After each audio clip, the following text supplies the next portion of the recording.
दोस्तों नमस्कार। डीएसएलआ पॉइंट में आप सबका स्वागत है। मैं हूं आपका मित्र धीरज कुमार त्रिपाठी। आज हम लोग आपको बताते हैं कि धारा 430 भारतीय नागरिक सुरक्षा संहिता अपील लंबित रहने तक दंडादेश का निलंबन, अपीलार्थी का जमानत पर छोड़ा जाना। तो इसको हम आपको थोड़ा सा बेयर एक्ट के माध्यम से समझाएंगे, चूंकि एक बहुत महत्वपूर्ण प्रावधान है कि जब कोई भी अपील जो दोष सिद्ध व्यक्ति द्वारा की जाती है तो वह ऐसी याचना करता है कि या तो हमारी अपील तुरंत सुन ली जाए या फिर हमारी अपील लंबित रहने तक हमें जो है जमानत पर छोड़ दिया जाए और इस दंडादेश को रोक दिया जाए।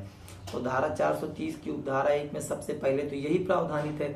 इसके बाद कहा जाता है कि जब ऐसा दोष सिद्ध व्यक्ति जिसने अपील की है, यदि वह मृत्यु, आजीवन कारावास या 10 वर्ष से अधिक के कारावास से दंडनीय व्यक्ति है, दोष सिद्ध व्यक्ति है, तो लोग अभियोजक को ऐसे छोड़ने के विरुद्ध लिखित में कारण दर्शित करने का पूरा अवसर न्यायालय देगा। उसके बाद ही उसकी जमानत पर सुनवाई करेगा।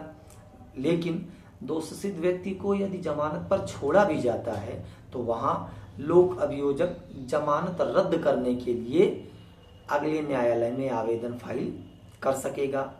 इसकी उपधारा 3 महत्वपूर्ण है, जहां कहती है कि दोष सिद्ध व्यक्ति ने जब ऐसे न्यायालय में जिसकी वजह से वह दोष सिद्ध किया गया था वहां वह समाधान कर देता है कि पहला, उस दशा में जबकि ऐसा व्यक्ति जमानत पर होते हुए 3 वर्ष से अधिक की अवधि 3 वर्ष से अनधिक की अवधि मतलब 3 वर्ष तक के लिए कारावास से दंडित किया गया है और वह जमानती अपराध है और वह जमानत पर है, तो उसे यह आदेश देगा कि दोष सिद्ध व्यक्ति को इतनी अवधि के लिए जितनी की उसे अपील प्रस्तुत करने का समय मिल जाए उसे देगा और अपील न्यायालय के आदेश प्राप्त करने के लिए पर्याप्त समय मिल जाए उसे जमानत पर छोड़ दिया जाएगा।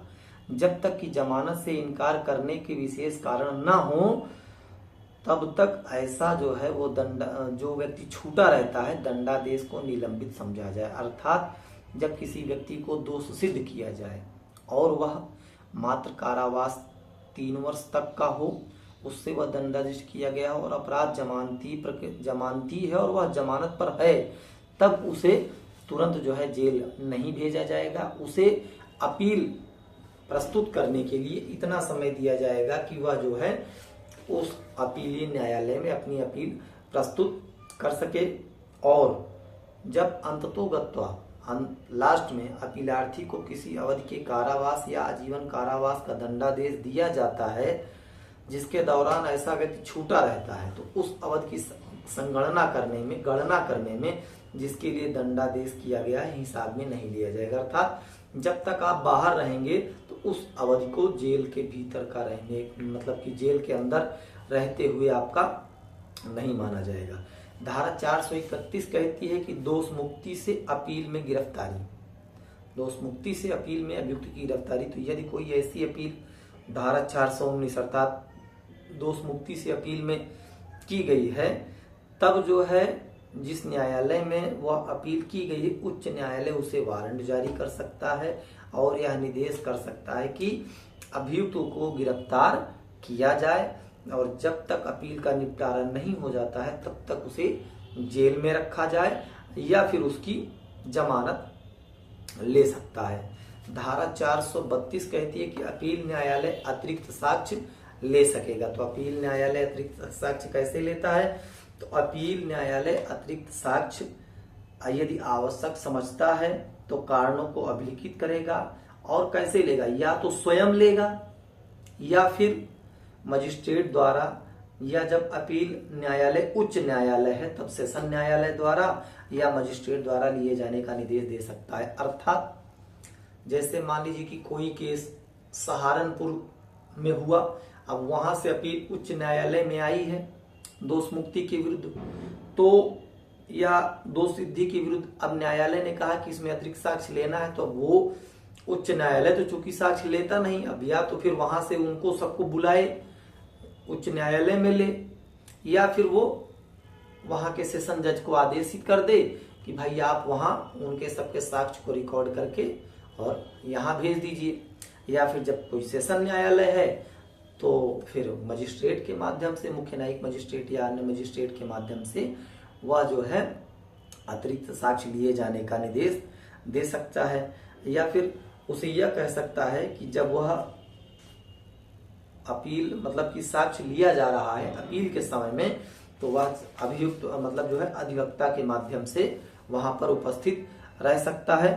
और जब ऐसा साक्ष्य लिया जाता है तो माना जाएगा कि वह जो है जो प्रॉपर ढंग से साक्ष्य लिए जाने का अध्याय है उसके माध्यम से लिया गया है। धारा 433 कहती है कि जहां अपील न्यायालय के न्यायाधीश राय के बारे में समान रूप से विभाजित हो, मतलब कि आपकी राय दूसरी इनकी राय दूसरी, तो वहां क्या किया जाएगा, तो तब उनकी अपील को उनकी रायों सहित उसी न्यायालय के किसी अन्य न्यायाधीश के समक्ष रखी जाएगी और ऐसा न्यायाधीश सुनवाई के पश्चात अपनी राय देगा और निर्णय या आदेश ऐसी राय के अनुसार माना जाएगा।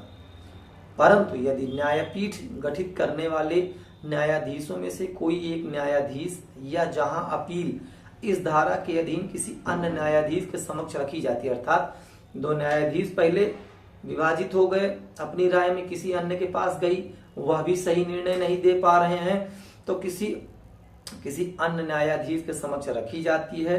वह न्यायाधीश अपेक्षा करे तो अपील को बड़ी पीठ, मतलब कि अगर पहले 2 जज सुन रहे थे फिर सिंगल के पास भेजी गई, राय में जब विभाजित हुए तो उसके बाद फिर क्या 3 जजों की पीठ के पास उसको भेजा जाए, तब वहां से सुनी जाएगी और वह अपील सुनिश्चित की जाएगी। धारा 434 अपील पर आदेशों और निर्णयों का अंतिम होना, तो अर्थात जब अपील का निपटारा हो जाएगा तो वह आदेश जो है अंतिम माना जाएगा। और उसमें दिया गया है कि यदि कोई अपील जो है मतलब कि 418, 419 या धारा 425 में के अध्याय 32 के उपबंधों के दिशा में रेफरेंस या रिवीजन के लिए किया गया है, तो उनके सिवाय अंतिम होंगे। और दोष सिद्धि के विरुद्ध अपील का अंतिम निपटारा हो जाने पर भी अपील न्यायालय दोष मुक्ति के विरुद्ध उसी मामले में पैदा होने वाली अपील को या दंडादेश की वृद्धि के लिए जो भी मामला आता है उसे सुन सकता है और गुणागुण के आधार पर निपटा सकता है। और धारा 435 है कि अपीलों का उपशमन, अबेटमेंट ऑफ अपील्स, अपील कैसे समाप्त होंगी, तो जब धारा 418 और 419 मतलब राज्य सरकार द्वारा दंडादेश के विरुद्ध अपील या फिर दोष मुक्ति के विरुद्ध अपील, कोई जो है अपील अभियुक्त की मृत्यु पर अंतिम रूप से उपशमित हो जाएगी। जिस भी यदि अभियुक्त के विरुद्ध की गई है दोष मुक्ति के विरुद्ध या राज्य सरकार द्वारा, तो यदि अभियुक्त मर जाता है तो अपील स्वतः समाप्त हो जाएगी। लेकिन उसमें एक है कि जुर्माने के दंडादेश के सिवाय अगर जुर्माने का कोई दंडादेश दिया गया है तो उसकी मृत्यु पर जो है इस अध्याय के अधीन जुर्माने के दंडादेश की अपील के सिवाय प्रत्येक अन्य अपील का अपीलार्थी की मृत्यु पर अंतिम रूप से उपशमन हो जाएगा। मतलब जुर्माने का अगर है तो वह नहीं होगा, जुर्माना वसूला जा सकता है उसकी प्रॉपर्टी से। परंतु जहां अपील दोष सिद्धि और मृत्यु के या कारावास के दंडादेश के विरुद्ध है और अपील के लंबित रहने के दौरान अपीलार्थी की मृत्यु हो जाती है या उसका कोई निकट नातेदार अपीलार्थी मृत्यु के 30 दिन के भीतर उस जो है अपील को जारी रखने की इजाजत अपील न्यायालय में आवेदन करके कर सकता है। और यदि इजाजत दे दी जाती है तो ऐसी अपील चलती रहेगी, स्वतः समाप्त नहीं होगी। दोस्तों, हम लोगों ने अपील के विषय में पूरी तरीके से समझ लिया है, पढ़ लिया है। अगले वीडियो में हम लोग चैप्टर 32 अध्याय 32 भारतीय नागरिक सुरक्षा संहिता रेफरेंस एंड रिवीजन, निर्देश और पुनरीक्षण के विषय में पढ़ेंगे। तब तक हमारे आने वाले वीडियो को देखने के लिए हमारे चैनल को सब्सक्राइब करें, वीडियो लाइक करें, शेयर करें, कमेंट करें और अन्य मित्रों को इसके विषय में बताएं। हमसे जुड़े रहें। धन्यवाद। जय हिंद।